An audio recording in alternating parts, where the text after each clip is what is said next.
Okay, today's lecture is going to be relatively short in terms of time, which is good since we're starting 20 minutes, 30 minutes late, 15 minutes late.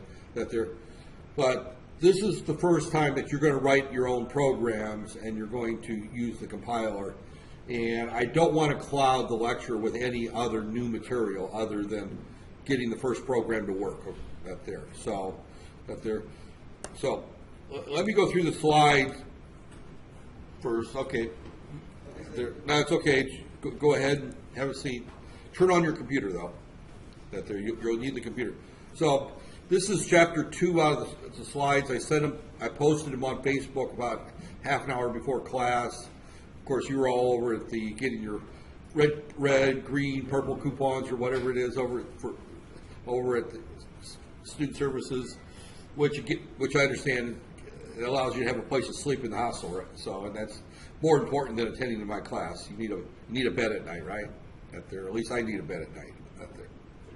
So okay, So what we're going to do, and of course this is the publisher's notes our basic goal for this chapter in these slides, and we'll probably get through them in this hour easily, is for you to write a simple program in C++. That's why you need your computer turned on. You're going to use a couple of input and output statements right there. So in order to write a program, you have to have input to it and you have to have output to it. We're going to use some fundamental types, integer and particular and strings right there. We probably won't spend much time on memory concepts, and our arithmetic operators we'll probably stop with plus or minus, plus and divide, subtract in the order. We won't talk about decision-making statements today. We'll talk about those on Friday. So, my goal is for you to get a couple programs done. That's the goal for the day. So, our first program is very simple. We're just going to print a line of text. Then we're going to do another one where we add some integers together. And then we will stop at that point right there. So, and I could squeeze a lot more into this hour, but this is one of these classes where if you don't know how to bring up the compiler and write a code and run the compile process and run the compile and run the code, then you're lost the rest of the semester. So that's why it's only going to be a bite-sized piece of material today, right there. So, okay, introduction, C++ programming, blah, blah, blah. Most of the programs you'll study in this book, process data and display the results. Again, that goes back to what I'm saying. This particular textbook in this class is geared towards processing data that you input to the program and you just display the results on the screen. That's different than the type of programming that I've done where I read the data from real life situations. I'm reading cameras, I'm reading temperature sensors, I'm reading position sensors, various other things, GPSs. I'm getting data from hardware, and then I'm controlling data. I'm not displaying the results. I'm actually running motors and starting compressors or doing various things. That's embedded systems. This book, of course, as I said, is desktop computer programming. So that's it. Our very simple program, it looks like this right here, right there. And I'm going to just go through here, and I'm going to go through the steps. The steps are different than the slides. And the reason is the slides are making the assumption that we're using Visual Studio, for whatever reason, they have a much older version of Visual Studio in these labs, and the reason is pretty simple. It's economic. Visual Studio costs money. Microsoft, sells it for a lot of money. If you live in the United States, Microsoft will sell you all their products really cheap. I think I paid, when I was department chair, it was my department, I think I paid about $400 US for 3 years, and that covered every computer lab, every student, and every faculty there. I mean, it was so dirt cheap that I didn't even consider not buying it. Here, I think they charge per computer, and it's probably something like $200 for every year or something like that. It's fairly expensive out there. So the code is the same. So I'm just simply going to go through the steps. What I want you to do is, if you got your computer out there, is follow along and just do what I'm doing right there. So I'm going to go slow and have you follow along. So the program that you're going to run, and I'm going to keep this here because I'm going to go back and use this slide here. I don't know what's going on here right there, but use the slide in order to get the text from it right there. So I'll go back and forth right there. So the program you want to run, and find it there on your start there, is called dev-c++. So go ahead and bring that up right there. So you bring that up right there. And it should look something like this here. Yes, dev-c++ is, say, 5.10. Okay, all right. So you got, what is it, 5.09? 5.9.2. 9.2. All right, so you got a little newer version than mine. Okay, that shouldn't be a problem. Okay, now we're going to hit this file. Now we can do file, hit new, and hit source file right here, or project. I'm going to do project right there, and what's that? So I use what? Project. And when you click that up there, and what we're going to want to do here is we're going to create a new project, and it's going to be a console application right there. And I'm going to call this I'm going to call this program -1. Don't put any spaces in the name right there. It may bark even at the dash right there. And I'm going to hit this makes default at language. You don't have to do that. Actually, I'm not, because I wanted to ask that question every time. Right there. Now you have a choice here between C and C++. Right there. I'm picking C++ because I'm going to use C++ syntax. Right there. Right there. Normally, you know, as I said at the beginning of the semester, I've been using C for probably 10 years. I'm much more familiar with C syntax, and I draw a blank half the time when it comes to how do I do this in C++, so I have to look up an example. Right there. So if I look like I don't know what I'm doing, it's because I'm switching languages slowly. Right there. So you hit OK right there. Now it's going to ask me where to put this, and you can put this wherever you want to put it right there. I'm going to put it on my desktop, and I'm going to create a new directory, and I'm going to call it program -1 right there, and I'm going to save it there.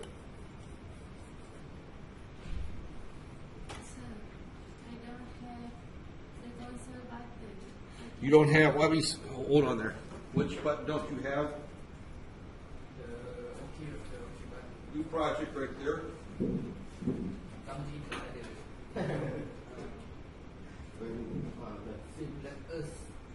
Okay, all right.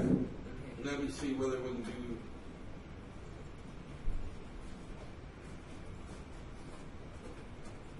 Okay, we may have to do it the other way. Oh, all right.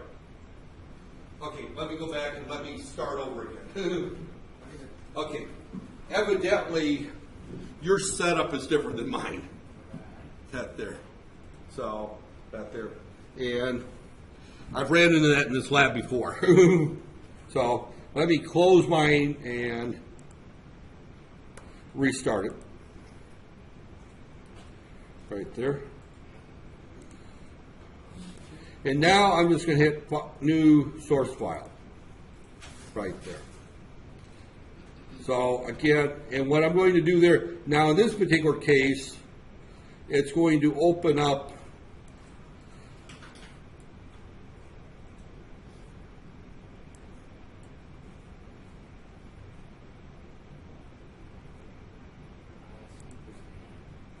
it's going to open up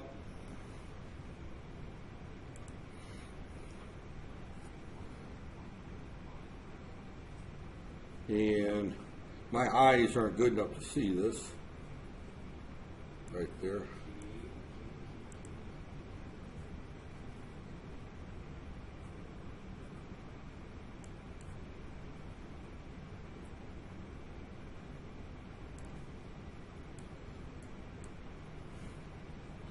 Right there, I'm trying to get this where I can see both things on the, and I just screwed up there.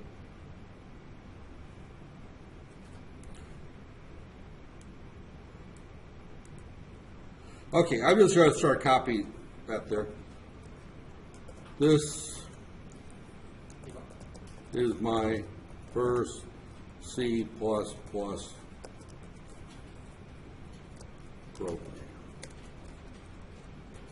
program right there. It prints one line to the screen. That there. Programmer. Iskander. Yeah, right there. October 2016. Right there. Okay. The first lines I put there, those are just comments. Anything that begins with / is a comment, and you can just put that there. Every program that you write, you should at least put down what the program does and your name and the date that you write it. That there, just simply that there. So again, so in this particular case, this is a program that there, and I'm going to write a function called main. Every program main function. Whenever I write a piece of code and I run the code, what has to happen is it's going to look for a function called main, and that's what it's going to run first. Every program must have at least one function called main. Only one function called main. Now this function is going to return back to the operating system a 1 or a 0 whether or not it ran successfully. It can return something else, but there you don't have to. But whenever you write a function, you put down what it's going to return. So this is going to return an int, and it's going to be main / right there. The / or the parentheses is where you would put any arguments that you're going to pass to main. In this particular case, we don't pass anything to main. We just call main. Now, here I'm going to go ahead and hit Save As. And the reason I want to do the Save As right there, and I'm going to just call this program1.cpp right there. I've already created the project, so I'm just going to leave it in that directory. You're going to probably have to create a directory on the desktop to put that there. So, right there. So I save that right there. So now that it's been saved, I can start writing my code right there. Now, in this particular case, before I write main, I left out a line right there. And I need to come back and add that. And this is very important. I need to do an include / bracket right here, and I can't see this.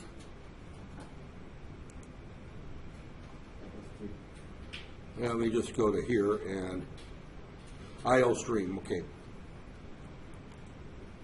Include IO stream right there. And what that line does is it goes out to the C library and brings in a file called IO stream, which has all the input and output functions defined in that there. If you don't put that there, you can't use any input or output instructions. And C has lots of these little libraries we have to add if we're going to do If we want to use the sign function, for example, we have to add the math library. If we want to deal with the clock, we have to add the time function right there. So we have to, you'll learn all these various that there. The one that you will include with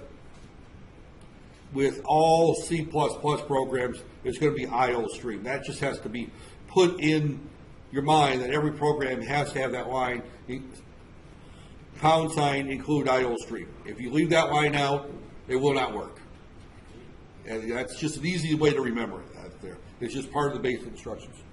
So, now we begin all functions have to have an opening and closing bracket.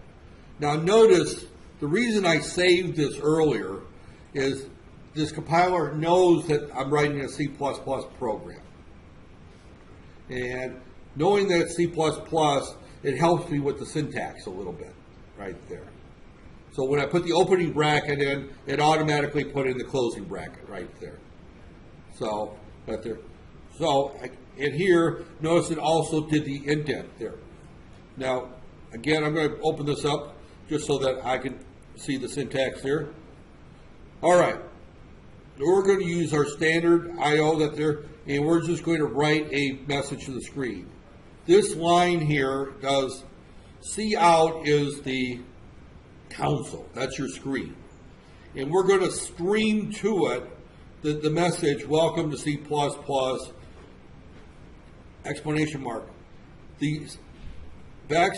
\n is a control character for new line right there. And then return 0 means that our program executed. If we had an error, we would return the error message at this point right there.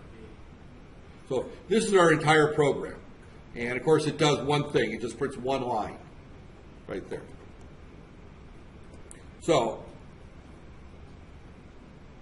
right there. And right here. So, standard, : cout, stream to it. Again, notice that the closing bracket C++, right there, \n, right there. And we close that and put a comment display message right there. Return 0 right there. No errors right there. And that's our entire program right there. Right there. Now, in this particular case, project, right there, we can just tell this to compile, F9. That will come back here and say, if you didn't have any typings, that there will come back and say 0 errors, 0 warnings. I can, under execute, I can tell it to run right here. And I am sorry, everybody. Fortunately, there's only 4 of you, so you're toward the front of the room. But this is what the program does right there. So, and we've run our first program. That's it.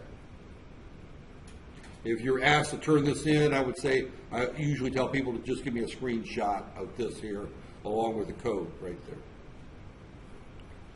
And again, execute right there, and that runs. After a while, if you hit something else on the screen, that it goes away, but that's it right there. If I want to modify and have this right to that there, I can simply say, and I don't think I need the standard there. I think I can just do cout.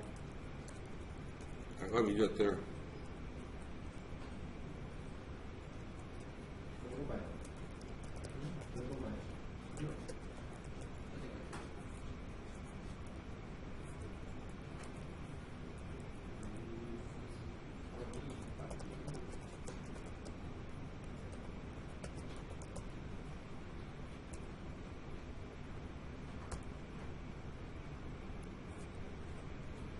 right there. So now notice what I did with this particular one is I put in the middle right here, I put a stroke in there, so that will put in a carriage return. So again, I would just then under execute, compile it, and it does require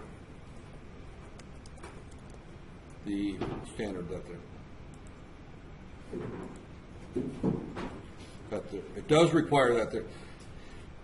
Visual Studio doesn't require that standard : : that there. This is telling it to use the standard library. In Visual Studio, there's actually a line I can sit in there saying use, and I can pull that out. For right now, we'll just put that standard right there. This STD just means in the standard library, that there. And if you put the use button in there, which is covered later on in the slides, you can leave this out. But unless you have the using standard, you have to that there. Now when I run this, you'll notice that, and again I apologize for the screen resolution there, but you can see, welcome to C++. This is the second line. The reason it's got the second line is that I've got this \n here, the new line command, and then the next one is this is the second line, and then notice that it goes to the third line, and the reason is that I've got this right here in the middle of the line, right there. So that is your first program, right there. A lot of steps. Were you able to get this to run? No? I cannot compile it. You cannot compile it. Okay. Compile.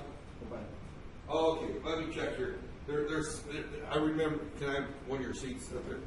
As I recall, there was we have to change this to,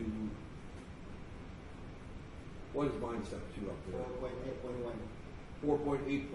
4.8.1, well yours is 7, but it's 64-bit release. Yeah, up there.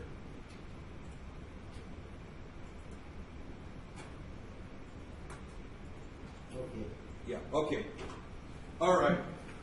For anybody who's watching this on video or watching this there, what you have to do, actually, you have to select the 64-bit release there in order to get that to work right there.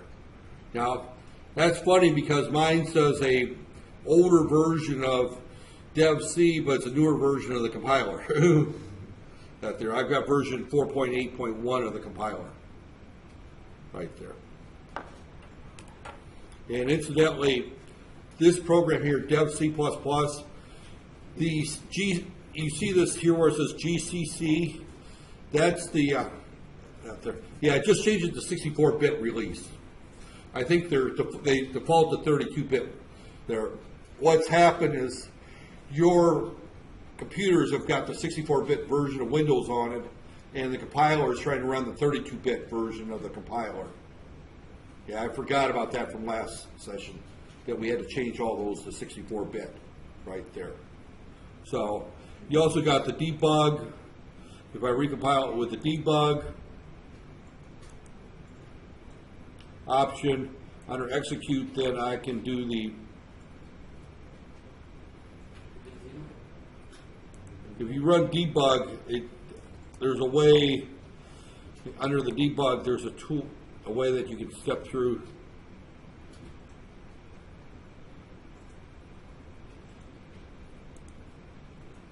Control G, right there. But there's a way that you can step through this right there, and I'm not seeing it under the debug. Oh yeah, here's the debug right there, and then that there, and this debug is really, really hard to use, so I skipped it last time. It's very easy to use with Visual Studio. This debug is just a pain in the neck, so I skipped using the debug. It's a powerful tool, and I'll demonstrate it with Visual Studio out there, and why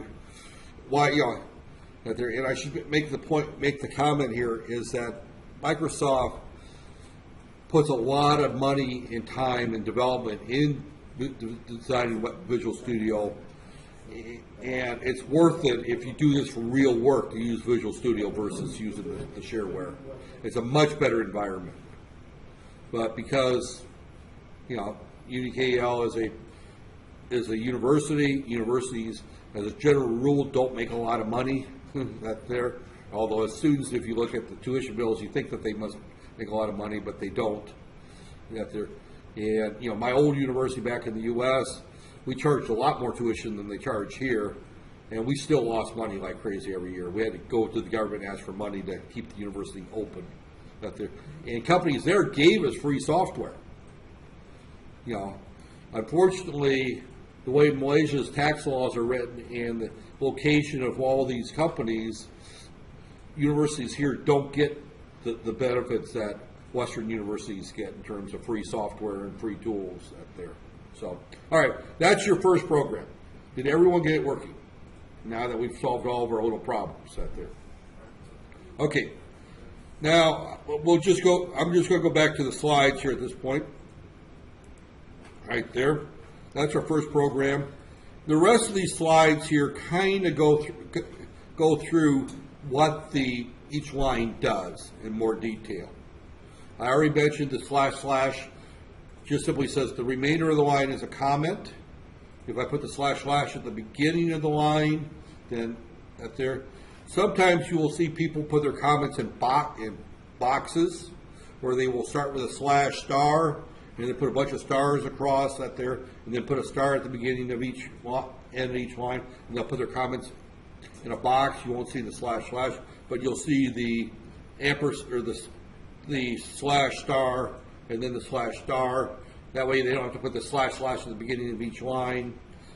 Both ways work right there. It doesn't really matter that there.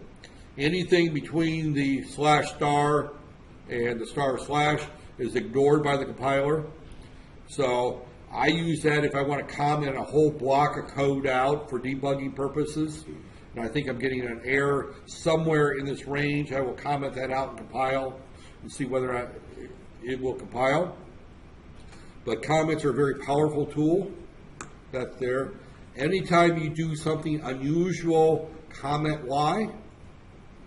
I think very early in my career, I think I was out of college less than a year. That there, maybe it was that there.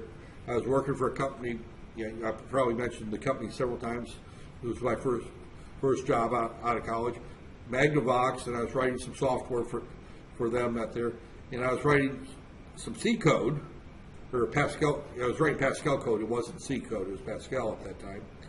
And I had all kinds of trouble with one function I was writing. All kinds of trouble. It would not work. It would not work. No matter what I did. I mean, I thought I was just going completely insane. It just would not work. And I could write the same code in BASIC and it worked perfectly fine. I could write the same code in Fortran and run it on a different computer, and it worked perfectly fine. I wrote it in Pascal and compiled it and stuck it on this Hewlett-Packard machine that I was running. Would not work. Would not work. Right there. Well, all right. I found out what the error was, and I just put in an adjustment right there. That there. And I left the code in there. I got it to work, but the way I did it, it should not have worked. That there. But I got it to work. It worked perfectly fine. That there. Released the code, it went into production, and they were using it on the plant floor. It didn't go into a final product. It was only used in-house, in the plant, on the plant floor. That's there. 5 years later, I had left Magnavox. I was no longer working for them full time. I started working at the university at that point full time. That there. I get a phone call in the middle of the day, and I pick up the phone. Hey, Raj, that was my name at the time. This is Brett. You remember Brett? You're a brewer. I go, yeah, I remember you, Brett. Yeah, what's going on? Do you remember that program you wrote way back in, 1983 or whatever? Out there for for monitoring defects on the solder buoy line. I go, oh yeah, I remember that was a pain in the neck program. It won't work. I go, what do you mean? It's been working for 5 years. Well, I had to make some changes and I recompiled it. Well, what we discovered was, that there. And of course, I went back and looked at it there, and of course, now I'm a consultant charging big bucks per hour. So out there, I'm no longer working full time for them. But they're charging me. I'm charging them $100 an hour or something ridiculous for my time out there to try to solve this problem. And what we discovered was there was an error in the compiler. There was nothing wrong with my original code. It was perfectly fine. But there was an error in the compiler, and I had to write this funky routine in order to get around the error out there. So all we had to do is go back to this routine that wouldn't work before and fix it back to the original code before I got there. Well, it was an easy fix because, the program was probably 45, 50 pages long. And normally finding some kind of problem like that would be a major pain. But I remember when I wrote that, I put in a comment, don't ask me why this code is needed, but it won't work without it. That was my comment right there. All we did was comment out the code that I added, and bang, the thing worked. The secret to finding the problem, though, was when I wrote the original code, I flagged there's a problem here. This is a fix, but it makes absolutely no sense why I had to fix it. That there. And the reason it made no fix is because the compiler had an error in itself. When they redid the compiler several years later, that didn't fix the problem because we didn't recompile the code. But when Brett made a change somewhere else in those 50 pages out there, I think they introduced a new line or changed the serial number. So he just made a minor change in the code that shouldn't have affected the code at all, but he recompiled it. When he recompiled it, then the fact that the error that I compensated for was no longer there, so now my code was corrupted. It would not work. So comments are really important anytime you do something that's unusual. That was probably the best example I've came across in my career of where a comment saved us a lot of time. The other place you use a lot of comments is if you're writing functions that are going to go into a library that other people will use. I did some consulting work, and I actually spent 4 months over a summer working for a relatively large corporation called General Electric. Some of you have heard of General Electric, I assume. And that was during the time I was working on the aircraft engines controls out there. And General Electric had a policy that every function and every program you wrote had to be done in a certain format. And every function that you wrote had to have a comment block that specified the programmer's name, what the function did, what all the input variables are, what all the output variables are, what the relationship is. And all of these functions were required to do that because they stuck them into a library. And anybody else who's going to write code could go through the library and pull functions out that someone else wrote. And that was a very valuable tool because the department I was working for was test engineering design right there.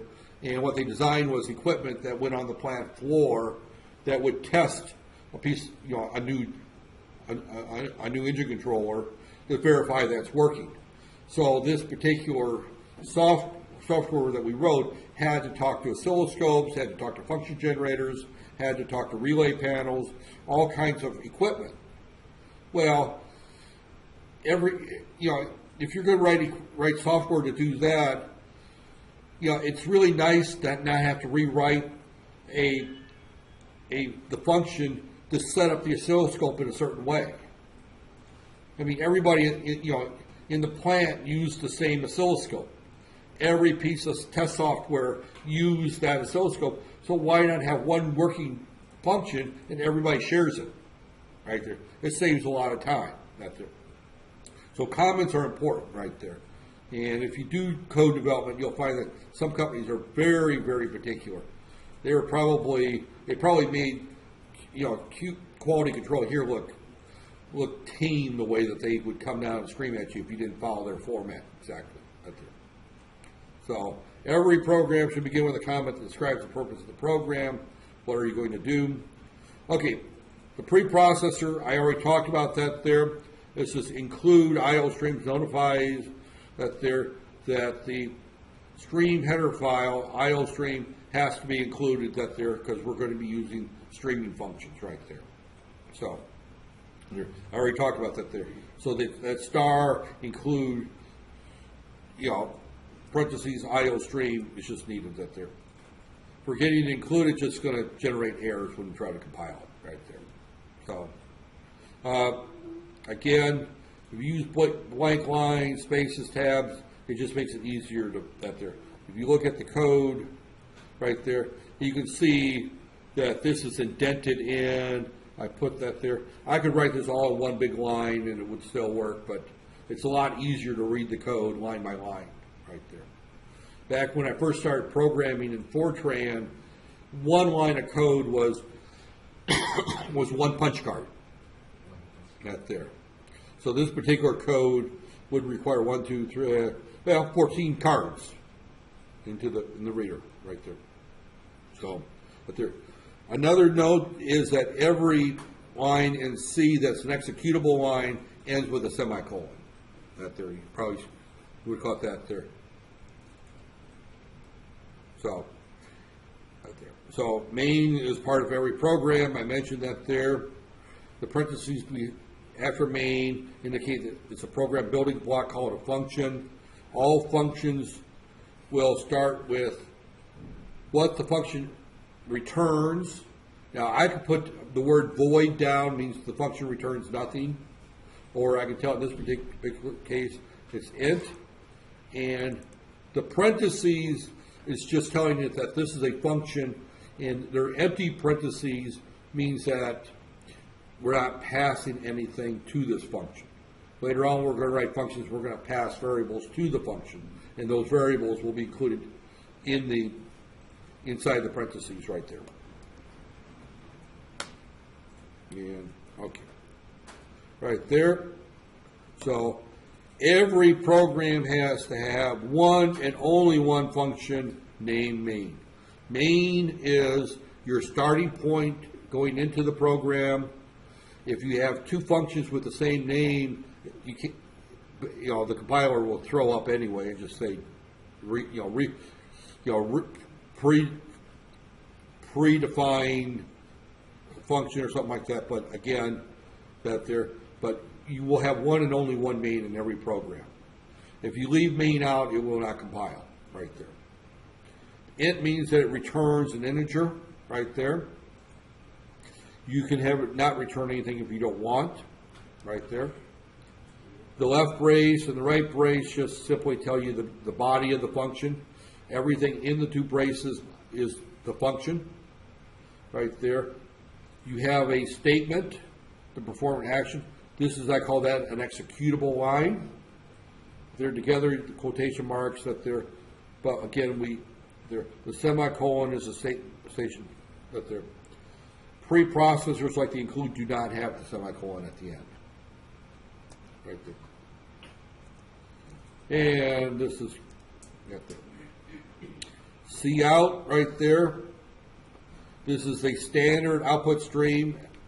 So we're telling it's a standard output stream right there. You can leave the standard : out if we specify that everything's standard right there. Right now we didn't specify that, so we have to have that there. And then this means that we're sending the data to the output stream. In a few minutes we're going to see going the other way where we're going to come from the input stream going into a variable that there. \n is an escape code. which simply means new line. There's many other escape codes right there. And here's a few of them right there. New line, tab, carriage return, the bell, you know, single quote, double quote, I mean, that there. So you can put escape codes in there. I would say 99.9% of the time, these are the only two that I've ever used. I don't think I've used anything else other than those two. I might have done the bell once in a while, but it's rare. Probably I go 4 or 5 years without using the bell. But the /n I use in every C program that I write, or C++, and the /tab I only use if I'm going to do a print on an output table right there. So, and then the return right there, and of course, here we go right there. Okay, that's it. So again, here you just played with it. I already did that where you put a couple of /n's in there to break it up right there. Now I'm going to go ahead and do the next one, and we will call it a day after this one here, right there. So we're going to do another one, and I'm going to call this program 2. So I'm going to go through the steps to create a new file, and then call it program 2. And the file looks like this right here. And you'll notice here, I'm going to kind of go through, and I'll come back to the slide here. I'm just going to explain what's happening in the code before I write the code right there. This is where I wish I had the second monitor at there. So, but you know what? I may cheat, and it's hard because that one's behind me. If you go to my desk, you'll see that I have 2 monitors out there. I use the computer monitor for some things, and then I put things on the big monitor. I can set it up to use. Here I'm mirroring the screens, so I think I'll just have to do that there. Okay, let me just kind of go through these comments again out there. We're just going to add 2 numbers right there. Declarations, we're going to declare a couple variables right there, and we're going to declare these as integers right there. So again, we're going to declare something int, number 1 equals 0, right there, number 2 equals 0. Now we could do this 3 or 4 different ways right there. This is one way of doing it right there. Now, what we've got here is we're putting a prompt right there. C out, enter your first integer right there. And then the next line on there is C in goes to number 1. So this here means that whatever I type in is then placed in the number 1 right there. And then I prompt for the second one and get the second number. I add the 2 up right there, and then I print the output right there. Now you'll notice that we do sum is equal to sum, that's the number that we added it up to right there.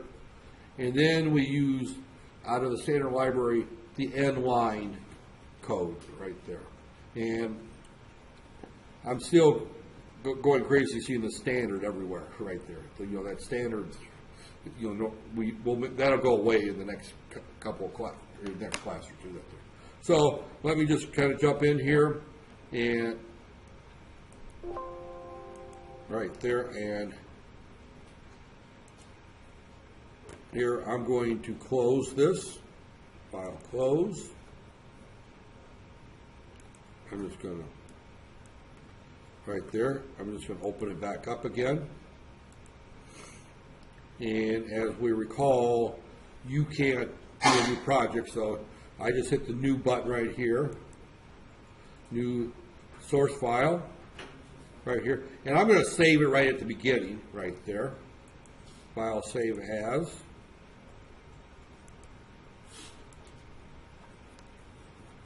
Program 2, right there. Program 2 .cpp, and be sure you put the .cpp. If you put .c, it's going to expect to see C syntax, and you'll get errors up there. I mean, I'd almost be happier to use this .c, but then I'd have to go use a different book and have to. Here, so we hit save right there. So this program adds 2 numbers right there.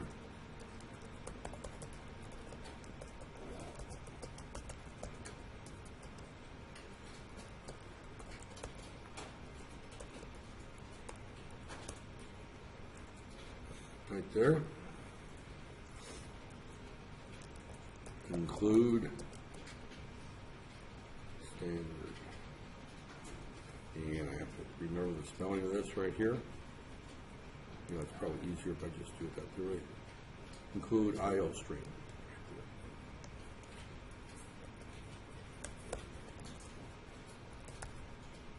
Right there.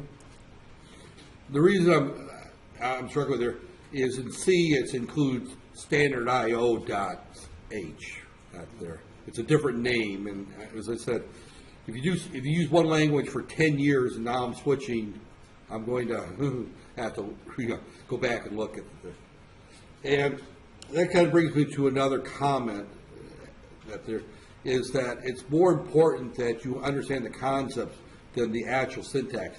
The syntax changes, but I've programmed with enough languages and I understand programming enough.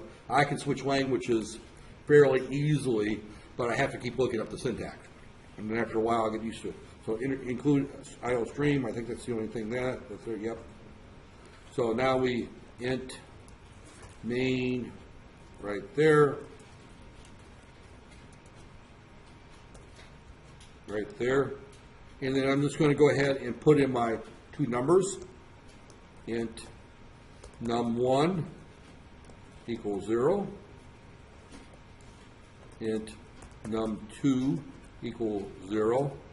And you don't really need to have the equals 0. It's just kind of one of those programming habits. Int sum equals 0. Now I could have done this all very easily by just simply saying int num1, num2, sum right there. And I could have done it that way too, right there. I personally would do it that way 99% of the time out there. But when you're first starting out, it's kind of good to just declare each of the 3 variables. But num1, num2, and sum are just holding places that hold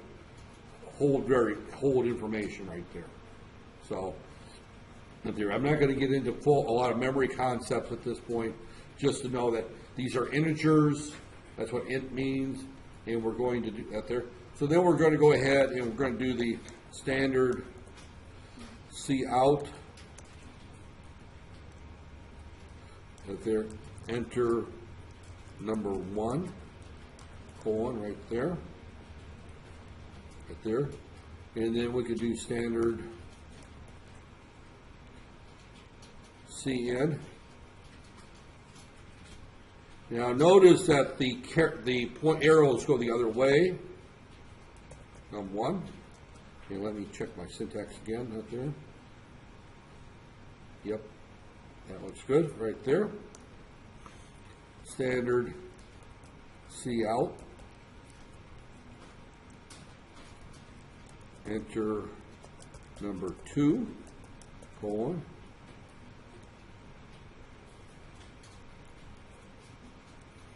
Right there. Standard cn num2 right there. Now you'll notice that number 1 goes to the output here, and then whatever the input is goes into number 1 right there. So the output receives this enter number 1 as a string, and it displays on the screen, and then whatever I type goes into num1. Now, I have no error checking here, so if I type in something other than a number, the compiler is just going to not work right there. So later on, we'll learn how to add error checking to make sure that you enter a number and it's in a valid range and that there. So then we're just going to simply say sum is equal to num1 plus num2 right there. That just does a calculation right there. And then we do standard C out. The result is space sum right there, standard and in Y right there. Now, you should at this point be agreeing with me on one thing. This language is cryptic, right? This syntax is not obvious to people. You know, everyone says that it's an English-like language. Does this look like English to you? Very short form, and it's a very specialized form, and if it's not put in exactly right, as you notice, I get errors out there. So I don't think that this is the easiest first language, but, you know, we can work with it right there. So this is my program right here, and then we do the return 0 right there. So hopefully I did everything right. We'll find out in a second when I go to execute and I hit compile. Oh, okay, 0 errors, 0 warnings. So that's a good thing, right? There. So then let's just see whether it does what it's supposed to do. So execute, run, and 55 added to 45 should give me 100, and it works exactly the way it's supposed to. Right there. Now if you run this and I put in XX right there, notice that it doesn't work properly. It sees XX and it treats that as num1 and number 2, and it's a letter, so it doesn't have any value, so it just simply. Okay, let me see what you got up there. You cannot compile. I got lucky. And I kind of. You forgot to include something up there.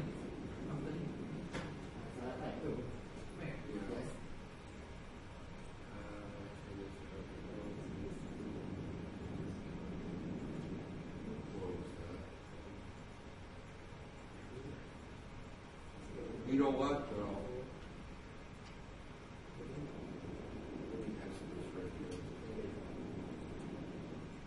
It's program 2.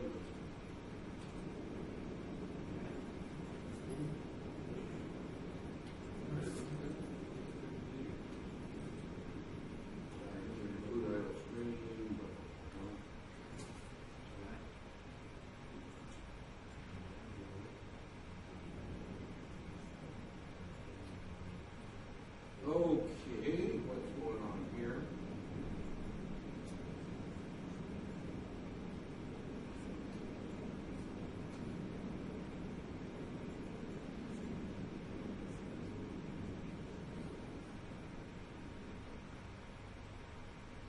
Has anybody got this compile on yours?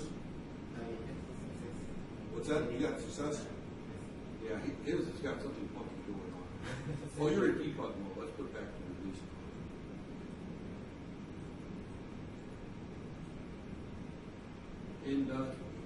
Okay. All right. I see what the problem is there here. That should be a compel. Oh. Yeah. If it's a debug mode, it goes through and it finds where the error is and the somewhere else. Let's close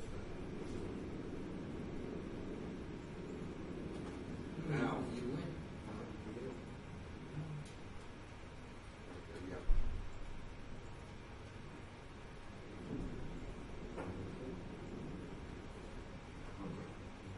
Yeah, the only reason you got that is you didn't put space here.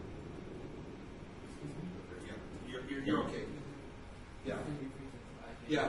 The problem he had is the end line, he used END1, it's going to be ENDL for end line. Right there. And yours is L.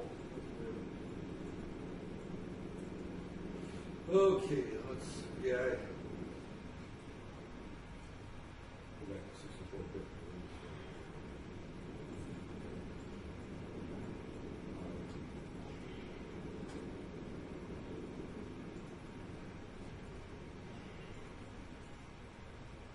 There. Let's close this.